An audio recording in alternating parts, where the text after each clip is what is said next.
Le Rwanda a conclu mercredi 4 décembre un deal de plusieurs millions d'euros avec Paris Saint-Germain, le club leader du championnat français. On ne verra ni Neymar, le joueur le plus cher du monde, ni son compère Mbappé ni le Sénégalais Idrissa Gueye arborer des maillots flanqués de Visit Rwanda lors d'un match. Mais ces stars et leurs autres collègues Di Maria, Verratti, Cavani, Thiago Silva porteront bien des tuniques avec le message de promotion de la destination Rwanda lors des entraînements et pendant les échauffements. La mention Visite Rwanda, petit pays, 26 338 km², enclavé de l'Afrique l'Est sera affichée sur des panneaux du Parc des Princes, stade du club, lors des matchs. De même, des produits phares du pays, que sont le thé et le café, seront proposés aux spectateurs au bar du club.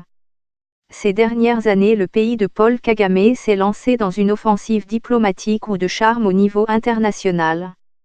En 2008, le pays avait déjà signé un contrat similaire avec le club londonien d'Arsenal, ce qui avait soulevé quelques critiques de parlementaires britanniques et des opposants rwandais. La même année, le président Paul Kagame avait été désigné président de l'Union africaine, un mandat au cours il avait tenté de faire marquer son passage en tentant de faire passer quelques réformes. À peine le mandat de Kagame finissait à la tête de l'Union africaine, début d'année 2019, que son ancienne ministre des Affaires étrangères, Louise Mushikiwabo, prenait le secrétariat général de l'Organisation internationale de la francophonie.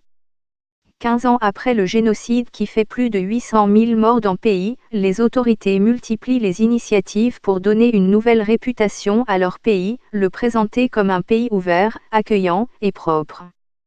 Et faire aussi oublier les nombreuses critiques de violations de droits de l'homme dont le régime est souvent la cible.